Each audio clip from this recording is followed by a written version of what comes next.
हरे कृष्णा। दंडवत प्रणाम। सभी को स्वतंत्रता दिवस की हार्दिक शुभकामनाएं।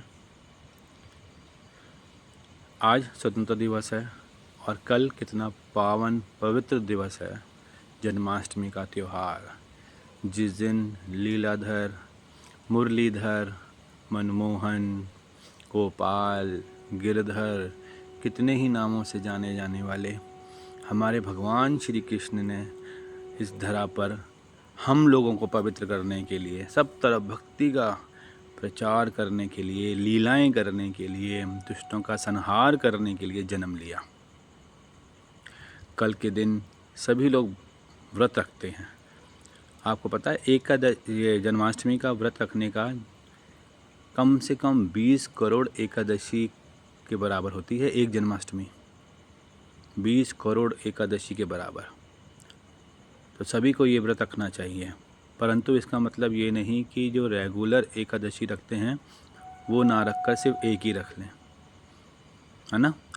हमको रोज़ भूख लगती है और हम रोज़ एक एक दो दो रोटी खाते हैं।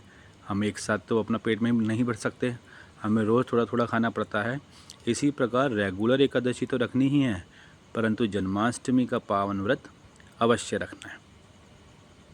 मित्रों, आप सभी या हम सभी भगवान श्री कृष्ण को माखन चोर कहते हैं। माखन मिश्री का भोग लगाते हैं और कल के दिन तो अवश्य लगाते हैं। हर कोई ये जानता है कि उन्हें माखन, दूध, घी, मक्खन, दही बहुत प्यारा था, इसलिए उन्हें माखन चोर कहते हैं। वो माखन चुराते थे, गोपियों को परेशान करते थे और कुछ परेशान करने के लिए भी माखन चुराते थे।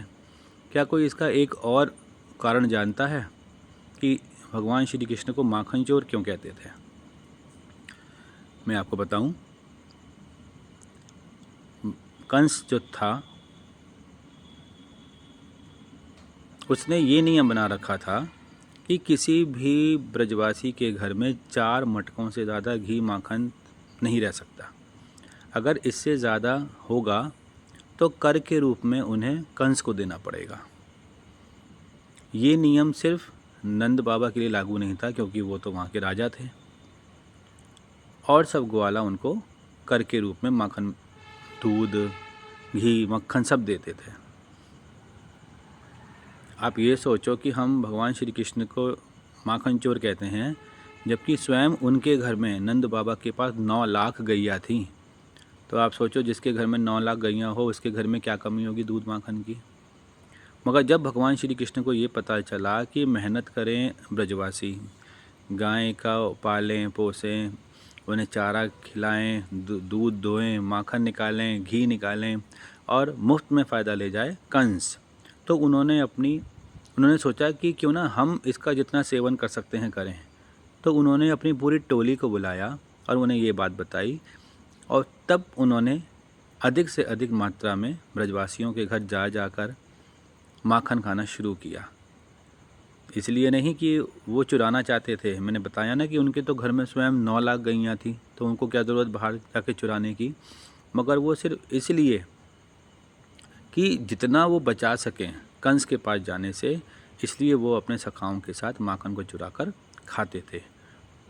इसलिए हम उनको माखन चोर कहते हैं। और भगवान श्री कृष्ण की अनंत लीलाएं हैं, अनंत लीलाएं हैं। आप सभी जानते हो कि मात्र 6 दिन के थे जब उन्होंने पूतना वध किया,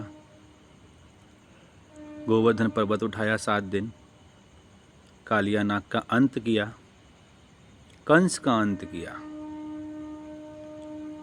तो ऐसे भगवान श्री कृष्ण का सदा हम पे हाथ रहे, साथ रहे, हमारे मन में उनके प्रति विश्वास रहे, हमारी भक्ति दिन प्रतिदिन चौगुनी हो। तो इसी उम्मीद के साथ एक बार फिर मैं सभी को दंडवत प्रणाम करता हूँ और कहता हूँ कि कल जन्माष्टमी के दिन व्रत अवश्य रखें, भक्ति करें, पवित्र लोगों का साथ करें, ज़्यादा से ज़्यादा संकीर्तन करें। हरे कृष्णा, हरि बोल।